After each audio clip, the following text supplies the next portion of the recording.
Ani kita, sige. Ari pa, teacher. Eh, So, mga crackers. Wow, nag-prepare sila. Namit pa. ari pa. I-arrange na da. I-arrange ta. Teacher Barbie. Yes. Amo ni Ito, damo mo, Hansi. Ang wala ginuto mo, Teacher Jem? May orange po. Wow, gusto ko Tapos na may tilawan na biscuits. ginuto ni Teacher Jem. Baka bubuso bitan ni karon. Ito, damo pa. Wow. Hmm. So nice! Daw, ready na ang tanan. Ma-pray na kita para makakaon na tas ang mga food naton. Mga bata, iupod naton ang aton mga kamot, iduko ang aton ulo, piyungon ang aton mga mata, kag mga muyo kita. Dear Lord, amon Diyos kag manluluwas, nagakari kami sa imo presensya subong nga adlaw nga may pagpaubos kag pagpasalamat. Salamat Lord sa kahigayunan nga maka-celebrate naman kami sang imo goodness paagi sa Children's Church today. Lord Jesus, here we are as little children nagaampo sa imo tiilan para mamati sang imo pulong. Holy Spirit, be our understanding for today's Bible stories and Bible verses. We pray, Lord, that you will be with us, teachers, parents, and kids, nga nagatanaw subong, kag i-bless mo ang tagsa-tagsa Ginoo. Ini ang amon pangamuyo, in Jesus' name we pray. Amen. Okay, so, Hala na lipatan. Tagal guys ang drinks. drinks? Ay, makuha ta drinks. Oo, Dito, makuha ta drink. drinks. Sige, sige. Dito, no? Mas, Oo. Ay, teachers, balik lang kami, ha? Balik lang kami danay. Sige, kauna na lang Nalipat muna. kami sang drinks. Okay. Balik lang kami ha. Sige. Bye. sige, sige. Teacher Jem, pwede ko nakapangayo sa imo French toast. Siyempre, Teacher Barbie. Sige, tilawan. Bukit mo. Ikaw ni nagluto, no? Ba? Ilawi, di kong namit akong luto.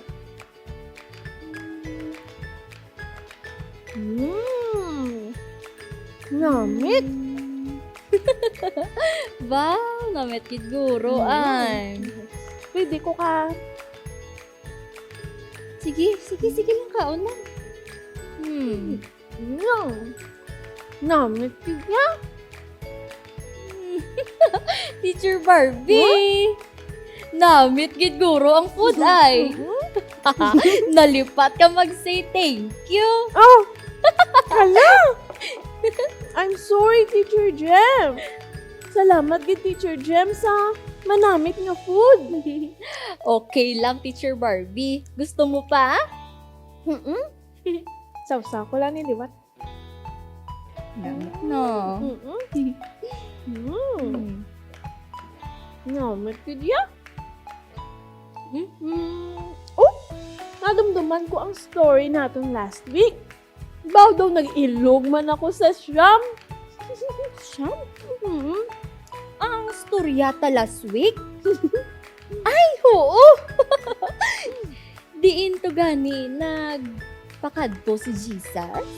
Sang nagapanglakaton si Jesus pakadto sa Jerusalem, nag-agi siya sa dulunan sang Samaria kag Galilea. Sang nagapasulod siya sa isa ka baryo, ginsugata siya sang napulo ka tawo nga may delikado nga balatian sa panit.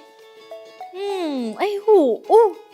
Nagtindog lang sila sa uluunhan kag nagsinggit, Jesus! Manunudlo! Maluoy ka sa amon!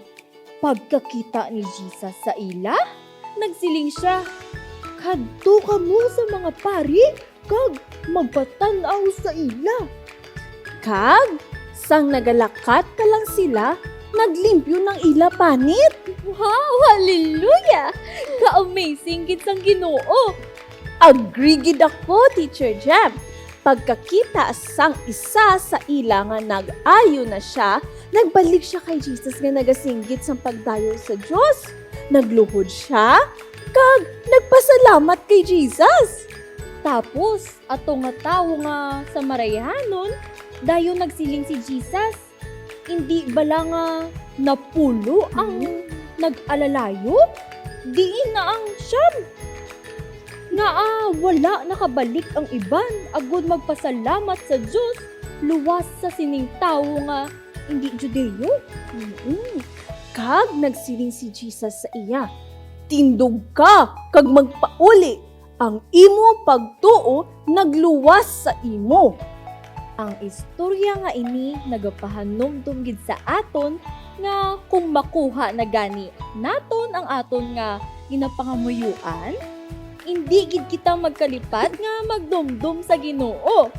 Insakto na, ibalik gid naton ang kung ano ang dapat sa Ginoo, kag inatanan nga pagdayaw kag pagpasalamat. Amen.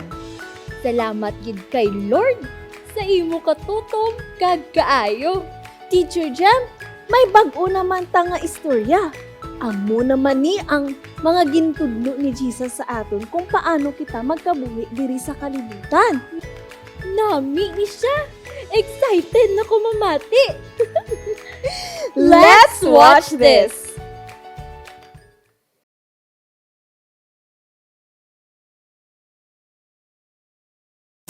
God's story, the Sermon on the Mount. So part of God's story is about a sermon Jesus gave on the side of a mountain and what he did afterwards. And it goes like this. One day, when Jesus saw crowds gathering to hear him teach or see him do miracles, he went to the side of a mountain. It was near the Sea of Galilee, across from a place called Capernaum. From there, he gave a message all about God's kingdom and his love. We call this message the Sermon on the Mount. Jesus started by explaining who would get blessings or favor from God. He said the most blessed people are those who are poor, sad, or humble. He said God shows favor to people who are just or treat others fairly, and people who are merciful or show love to those who don't deserve it. He said the people who are pure, who bring peace, or who get hurt for doing right will be rewarded for their actions in heaven. In other words, the people who love others, even when it makes them seem weak or unimportant on earth, are like heroes in God's kingdom. Anyway, Jesus went on to explain that when we believe in and follow him, it's our job to show everyone else who he is by loving them. That means going out of our way not only to comfort and help our friends, but also forgive people who hurt us, love our enemies, and give to people in need. The thing is, Jesus didn't just talk about love, he showed it all the time. In fact, right after giving this sermon, Jesus spent the rest of the day helping everyone he met. First, as Jesus came down from the mountain, a man with a skin disease called leprosy knelt before him. "Lord," the man said, "if you are willing, you can heal me and make me clean." Usually, no one wanted to be around people with leprosy, but Jesus touched him and said, "I am willing, be healed." Instantly, the leprosy disappeared. Then, when Jesus arrived in Capernaum a bit later, a soldier said to him, "Lord, my servant is in terrible pain." Right away, Jesus said, "I will come and heal him." The officer said, "Just say the word from where you are, and my servant will be healed." Jesus told him, "Because you believed, it has happened." The officer's servant was healed. A little later, Jesus arrived at his disciple Peter's house. Peter's mother-in-law was there too, sick in bed with a high fever. Jesus touched her hand, and the fever left. Later that evening, many other people who were demon-possessed or sick came to see Jesus. He brought relief to all of them. At the end of the day, Jesus got into a boat with his disciples. Suddenly, a fierce storm came out of nowhere. Waves began crashing into the boat. The disciples realized that even though they were in the middle of a giant storm, Jesus was fast asleep. They shouted, "Lord, save us! We're going to drown!" Jesus said, "You of little faith, why are you so afraid?" Then he told the wind and waves to stop. They did. That day, Jesus taught a lot of people how to love and showed them what love looks like.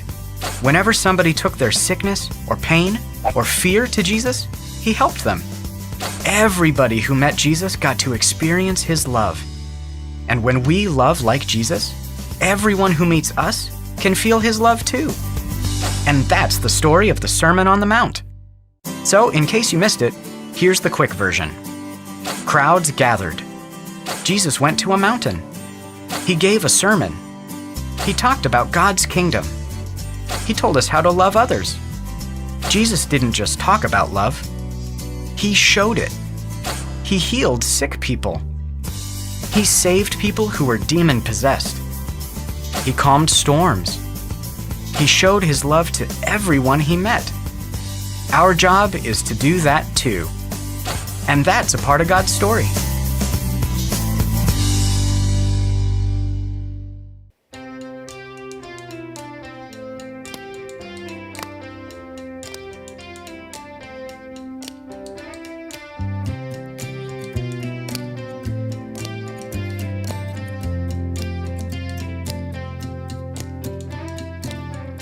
All scripture is God-breathed and useful for teaching, rebuking, correcting, and training in righteousness.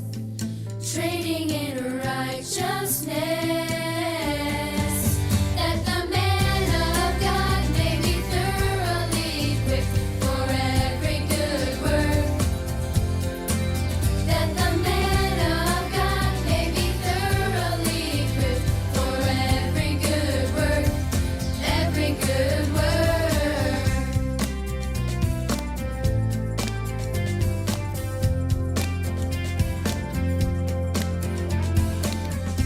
All scripture is God-breathed and useful for teaching, rebuking, correcting, and training in righteousness. Training in righteousness. That the man of God may be thoroughly equipped for every good work. That the man of God may be thoroughly equipped for every good work. Every good work.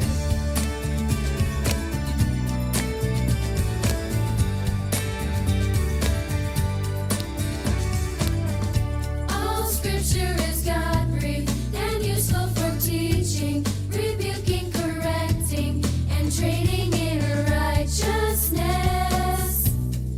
Training in righteousness. That the man of God may be thoroughly equipped for every good work.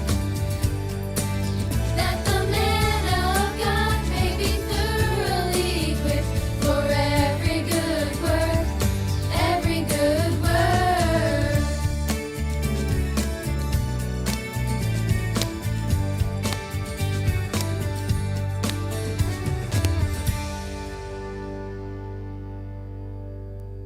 Let's play it again.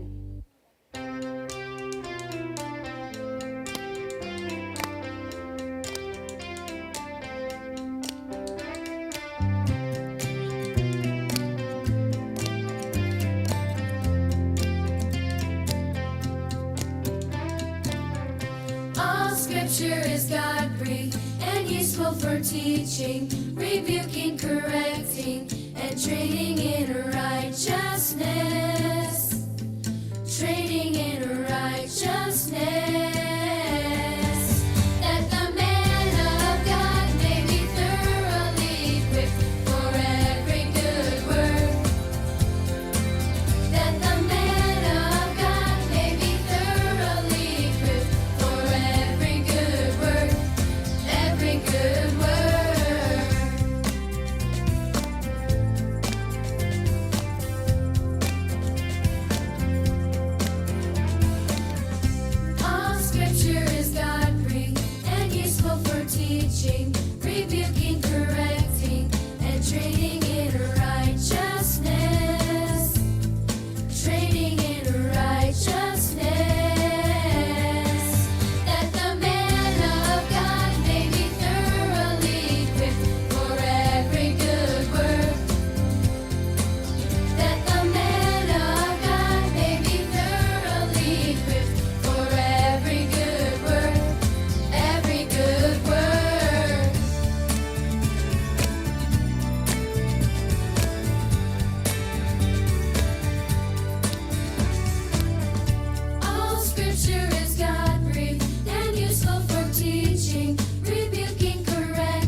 Hello kids!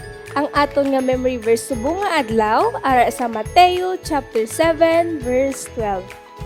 Himuan ninyo sa inyo isig katawo ang luyag nyo nga himuon nila sa inyo. Amo ini ang husto nga pagtuman sa kasuguan ni Moses kag sa mga sinulatan sa mga propeta.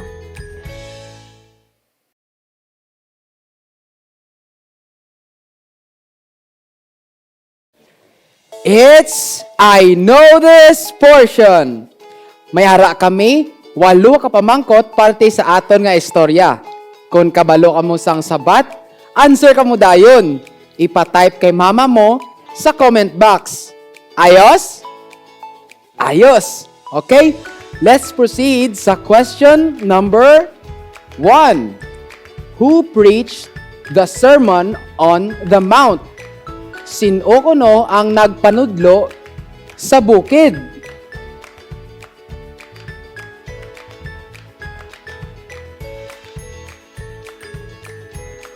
Yes, ang answer is si Jesus or si Jesus.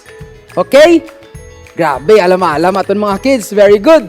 Okay, so question number 2. What did Jesus do when he went up to the mountainside and his disciples gathered around him? Ano ginobra ni Jesus sang nagsaka siya sa bukid kag nagpalapit ang iya mga sumulunod? Ano ginobra to man? Ginpakaon? Ginstorya-storya? Yes! He taught them. Nagpanudlo siya. Nag-teach siya sa ila. Oh, very good mga kids. Comment lang inyong mga answers ha. Okay? Okay. Question number 3.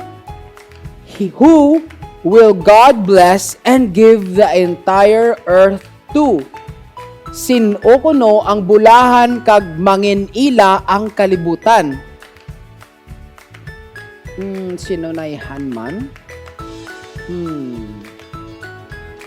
Think kids. Tapos i-comment ang inyong answers.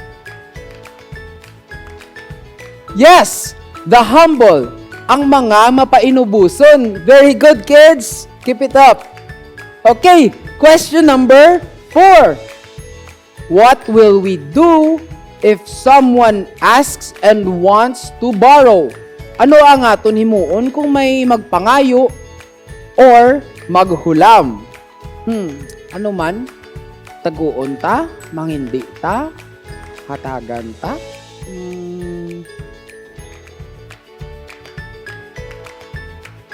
Yes! Correct! Give and let them borrow.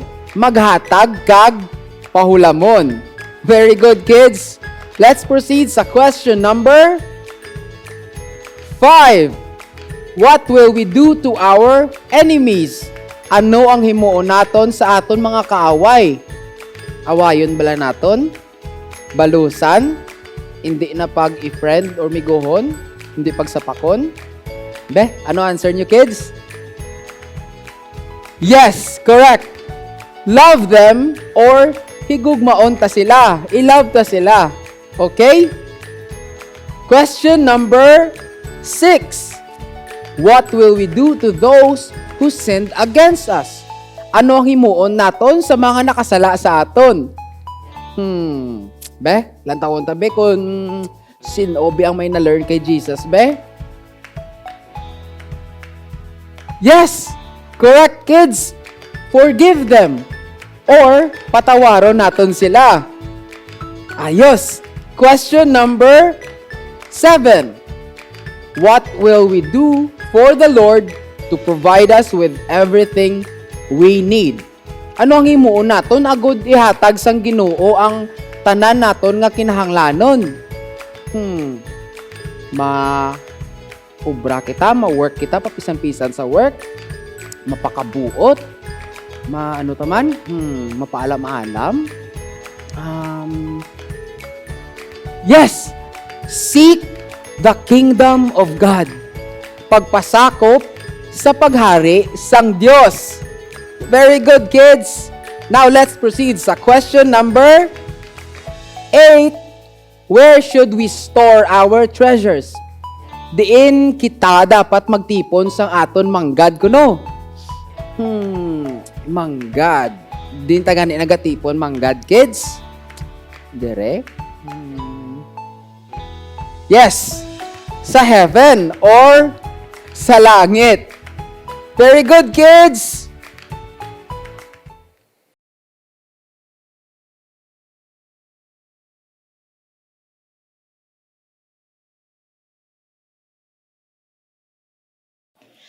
It's activity time! Okay, so subong nga aga, Teacher Kat, may bag-o naman kita nga activity. Ano yan? Okay, so ang aton activity, ang title sini is Blessed Hands. Okay, so sa sini nga activity naton, panumdumo naton kag i-recall ang mga ginsulat ba ni Jesus sa Bible kung ano kita ka-blessed. Okay. So, for our materials, we will need the following. Ano ina, Teacher Kat? Various colors of construction paper, large paper plate, scissors, markers, and glue. Okay, thank you, Teacher Kat. So, mga ginikanan, palihog iya sang inyong mga kabataan sa panggamit sang gunting. Likawan naton ang mga matalong nga bagay nga ipalapit sa ila. Ini nga pahanumdum para gid sa ila nga safety. Madamo gid nga salamat. Okay, so ready na kita. First step, of course, we are going to cut the various colored pieces of construction paper in half. Okay, so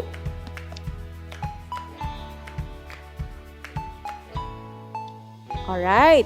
Una-una, pilo naton ini, parents and kids. Tapos, i-cut naton siya sa half. And then, make sure nga, may 8 ka mo ni kapilog nga amo ni yung 8 ka halves. Pwede man nga lain-lain nga colored paper ang inyong himuon. It's better. Okay. After that, you're going to trace your hand on all 8 half sheets and cut them out. Like this. Okay. So, kami ni Teacher Kat, nag-cut na kami sa mga kamot, sa mga hands. Look. We prepared many different colors of construction papers para sa amuning activity. Okay, let's go to our third step.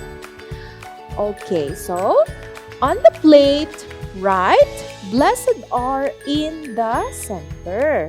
Okay, so may ara kita nga paper plate kag ibutang pag-isulat diri ni Teacher Kat ang dalagko nga mga pangalan. Blessed are. So amo na nga words.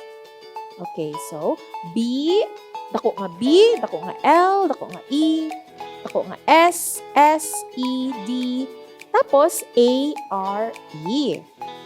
Okay, thank you, Teacher Kat.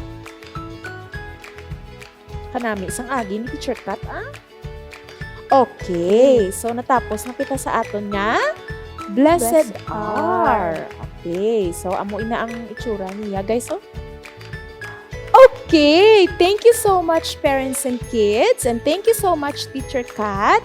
Para kanami gid sang agi ni Teacher Kat kay ginsulat yun na ang words nga blessed are. So, it's better, parents and kids, nga ibutang naton as capital letters para makita gid sa mga kids ang aton nga ginsulat sa tunga sang plate. Okay, thank you, Teacher Kat. Okay, for our fourth step, on the hands, write out the 8 Beatitudes of Jesus Christ. So here, nag-ready na kami ni Teacher Kat sang 6 kabilog na nga daan nga mga Beatitudes. Kag masulat na lang kami sang last 2. So, ang mga Beatitudes of Jesus Christ are the following. Blessed are those who mourn. Okay. Blessed are the poor in spirit. Blessed are the merciful or mga maluluyon nga tao. Na-bless gina sila ni Lord. Tapos, blessed are the pure of heart. Okay. And then, blessed are those who hunger and thirst for righteousness. Okay, for the seventh beatitude, we also have here, blessed are the peacemakers. Okay, so isulaton na ni Teacher Kat ang number 7, and the last one, blessed are those who are persecuted or mga nasakitan. Okay. Buligan ko si Teacher Kat magsulat para matapos kita dayon.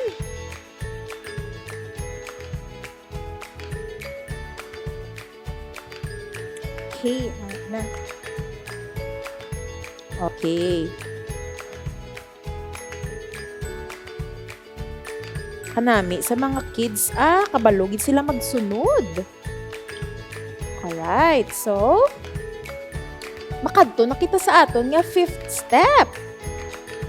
Pagkatapos nyo na parents and kids, sulat sang 8 Beatitudes of Jesus Christ, we are going to glue the hands facing outward to the paper plate, starting at the ridges or rim so that the fingers dangle outward over the rim.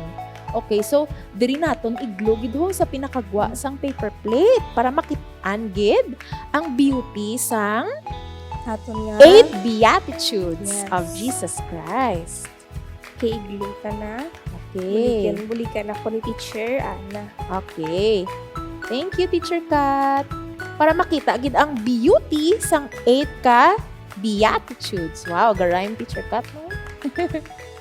Okay, so amat-amat lang gid parents and kids. Kung napudlayan ka mo maghimo nga kamo lang isa, pabulig ka mo kay mama nyo or kay papa nyo. Hindi gani kay manang or manongs. Okay, namat-amat naman ni Teacher Kat butang ang mga kamot. Enjoy gid ka mo kids sa pag-uga sa mga artwork. Okay. Kag much better gid parents and kids nga gabuligay kamo sa himo sini para you're not only writing the 8 Beatitudes of Jesus Christ, but you also develop bonding among your family members. Yes. Okay. So, wala kita kabalo nga gahimo lang kita sang art activity, pero nagiging close na kita kay mami naton, kay daddy naton. Hindi gani kay brother and sister naton. Kung magpabulig kita sa ila sang amo ni, ay kadamo gid sang mga hands mo sa 8 Beatitudes of Jesus Christ. Okay, we're almost done. So, you are going to press sa hands Para magpilit para gid magpilit siya. gid siya bala sa paper plate. Mm-mm. Okay. Para hindi siya mataktak ang mga hands bala. Nga na, kundi nasulat ang 8 Beatitudes of Okay. Jesus Christ. Okay. Okay. So, ipakita bala na Teacher Kat? Tara! Okay! So, parents and kids, amo na ini ang amon nga nahimo nga 8 Beatitudes of Jesus Christ. Thank you, Gid, sa pagbulig man sa mga kabataan sa paghimo sini. Wow! You're doing a great job! Okay, parents and kids, if you are done, please don't hesitate to take a picture of your work with you and send us a copy. Kung natapos yun na dayon, you can post it on the comment section below. Yay! Okay, Teacher Kat, natapos na gid nato ng aton nga activity sa sining nga adlaw entitled Blessed Hands. Written are the 8 Beatitudes of Jesus Christ. So, mapapicture kita, Teacher Kat, sa aton nga artwork. 1, 2, 3. Okay, liwat bi. 1, 2, 3. Okay, last na lang. 1, 2, 3. Okay. Thank you so much, Teacher Kat, for helping me. And also, parents and kids, if you're done, please don't hesitate to take a picture of your work with you and send us a copy. Salamat! Bye! Mga pinalangga namon nga mga bata kag ginikanan, magapangamuyo kita sa pagtakop sang aton nga Children's Church. Iupod naton ang aton mga kamot, iduko ang aton ulo, piyungon ang aton mga mata, kag mga muyo kita. Diyos namon kag manluluwas, we declare that you are our firm foundation. Paagi sa imo pulong, naintindihan namon nga ibutanggid ang pagsalig kag pagtuo sa imo, Lord Jesus. Ikaw ang amon bato nga ginatindugan, nga kung kami mag-face ang mga trials, hindi kami mauyog, kay balaan namon, safe kami sa imo presensya. Help us, Lord, not to be a fooling builder nga ginabutang ang pagsalig sa sini nga kalibutan, kundi maging maalam kag magsalig lang gid kami sa imo. As we end this Children's Church today, lead our lives, Holy Spirit, nga magkabuhi kami like Jesus. We love you, Lord. In Jesus' name, Amen. So, kids, before gid kita mag-officially end, syempre dapat answeran taanay ang aton nga last week's trivia. And ang question dito is, true or false? Did David write the entire book of Psalms? Si David lang bala sulat sang kabilugan nga libro sang Salmo or sang Psalms? Ang answer is false. The Psalms are a collection by many writers, but David contributed the most. Bali, damo nagsulat sang Salmo kuno kids, pero damo lang nasulat si David dira. Hindi lang kay siya lang isa. Okay? So, syempre dapat may arata sang this week's trivia. Ang question natin is, which book did Jesus directly write? Ano kuno nga libro ang gisulat ni Jesus? Sige, answeran ta na next Saturday, kids. Okay? So we hope you had a great day with us, kids. Always remember, Jesus loves you. See you again next Saturday.